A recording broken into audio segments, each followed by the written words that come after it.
So there you have it, folks. My Licorice is very much alive with Oleo, which is a hard bop standard written in 1954, courtesy of the last man standing. By that I mean the great Sonny Rollins, who is, yes, still alive and kicking ass. If you want to hear more from Sonny, check out his latest op-ed in the New York Times.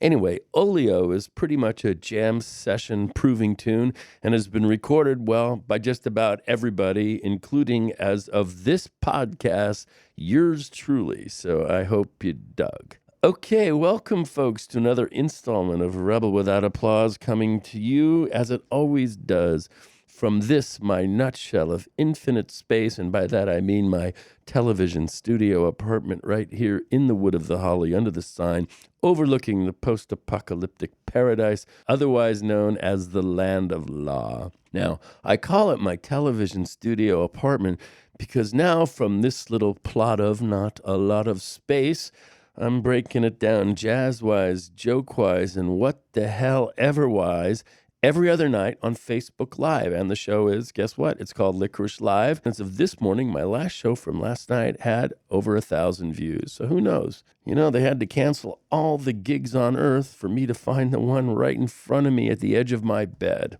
That's the way it works. Life is funny that way. Okay, as of late, and by that I mean this week, I have become obsessed with the power of symbols. I'm totally amazed how a life-saving tool like a mask has somehow, for an uber-passionate minority, become, in its own way, a symbol of tyranny, while at the same time, for the same folks, a life-taking tool like an AR-15 machine gun has become a symbol of freedom. Huh? What? How? I don't. This is a conundrum that defies explanation, or maybe that is exactly what it needs, an explanation, or at the very least demands that we pose the most existential question of our times, and that is to mask or not to mask. That is the question. Well, sorry, folks. Actually, there is no question. When you are around others, put on the goddamn mask. If you don't, you're basically saying fuck you to your fellow citizens. You're flipping the bird at your friends and family and neighbors. Sure, your little improvised face covering might not save you, but it sure as hell will save the person who you're talking to or breathing near or coughing next to. The mask. This little benign piece of cloth, a reinforced N95 if you're lucky enough to find one, this mask has become the most loaded symbol of our times. Now, for those of us in my tribe, the mask has become a symbol of our connectedness and responsibility to each other. By wearing that mask, you're saying there is no individual exit from the current calamity, only a collective exit. It's an exit that requires teamwork and discipline. And these masks are more than a symbol. They are proven effective. They frigging work. Those killer Co-19 BBs that get slung into the ether every time you burp or cough or sneeze or even say hello, a mask stops them. Masks have already saved more lives than anything in the Second Amendment or any missile defense system. So if you don't believe me, ask the folks over in Hong Kong or Vietnam or Thailand. They'll tell you masks work. Well, I guess it just comes down to priorities. It's funny how we have enough nuclear bombs to kill everybody on Earth 5 times over. We have artillery shells and bombers and bullets pre-positioned in every corner of the globe, and they are ready to unload on any foe that looks at us even the wrong way. But somehow we brilliant Americans, we city folks on that city on the hill, somehow we can't get it together to be supplied with hand sanitizers or masks and face shields and personal protection suits. When it comes to life-taking, folks, we have it together big time. When it comes to life-saving, well, you know what I mean.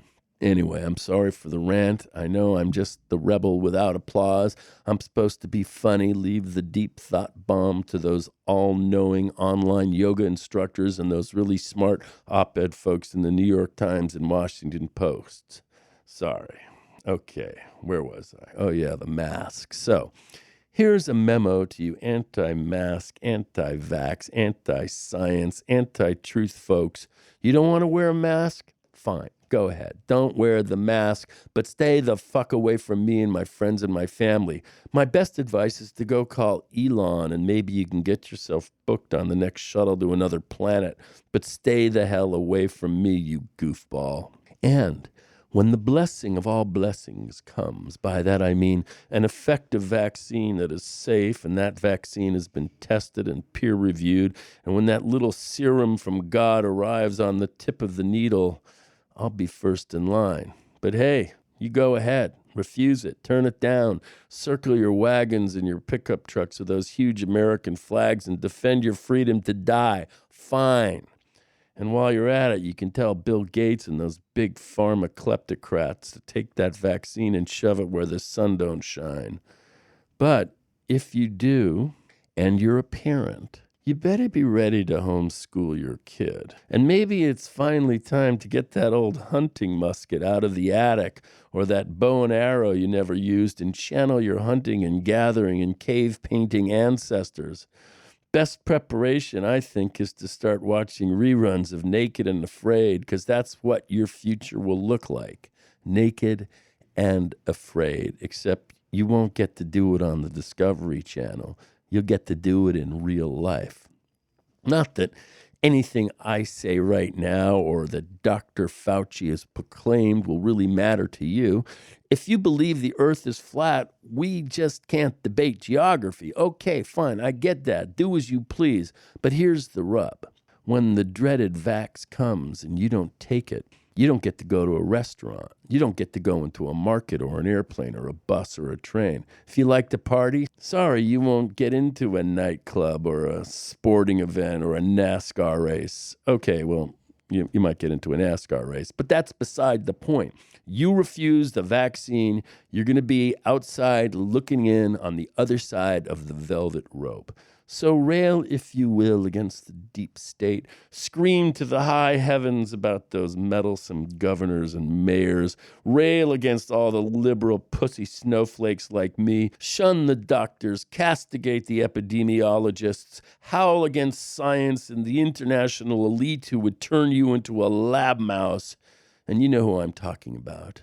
I'm talking about those same nasty folks that want to take your gun and put a mask on your face and a vax needle in your arm. I say, my friends, let it loose. Exhaust yourself in protest, and maybe your anti-science, right-wing, evangelical lord will hear you. But don't count on it. Because here's a heads up, folks. Yeah, you can't shoot a virus. So sorry, friends, like it or not, eventually you'll have to get in line just like the rest of us, and you'll have to live with this until it goes away, and it will, eventually, over time, with the help of a vaccine and testing and contact tracing and masks and hand washing and peer-reviewed clinical trials for new treatments. This little bitch goddess of an enemy, by that I mean COVID-19, will eventually fade and join the ranks of all the other malefactions that can put you 6 feet under. But that's not what really worries me. What really worries me is that other virus, which is infinitely more dangerous and vastly more infectious and way more sinister. This virus has been here since the dawn of humanity, and it will be here till the end of our days. And this virus is human ignorance or human arrogance or some devious combination of the two.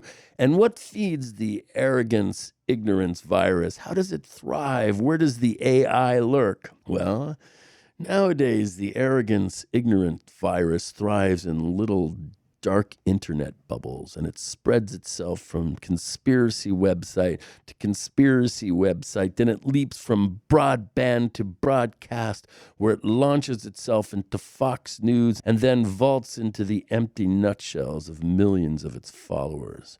That's the where and the how the arrogance, ignorance virus does its dirty work, spreading and infecting, and yes, finally, in its own peculiar way, killing. So, to my anti-vax, anti-science, anti-mask friends, you poor souls infected with the AI virus, step into the light. Save yourself before it's too late. Or, failing that, if you can't cut loose from your tribe, Take that cue from your holiest of holies. By that I mean your fearless leader.